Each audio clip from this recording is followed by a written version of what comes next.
À la veille de la date butoir fixée par les 5+1 pour parvenir à un accord sur le nucléaire iranien, la Russie s'éclipse et ne reviendra demain que s'il y a une chance réaliste pour un accord. Un accord qui suscitait les semaines passées un relatif optimisme, aujourd'hui délaissé au profit d'un discours plus ironique.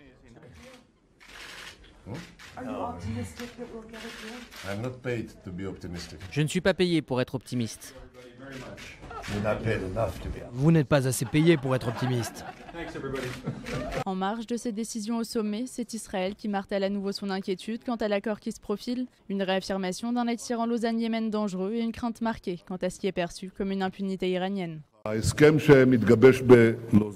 L'accord qui se profile à Lausanne envoie un message selon lequel non seulement on n'a pas à payer le prix de son agressivité, mais on est... Une ligne d'arrivée redoutée par les grandes puissances et qui se voit ralentie par 3 blocages majeurs, selon un diplomate occidental. La durée de l'accord, la levée des sanctions de l'ONU et la nature d'un mécanisme de garantie destiné à vérifier que les engagements sont respectés ne font en effet toujours pas l'objet d'un quelconque compromis. Les grandes puissances souhaitent un cadre strict de contrôle des activités nucléaires iraniennes sur au moins 15 ans, tandis que l'Iran ne serait pas disposé à accepter un tel contrôle plus de 10 ans.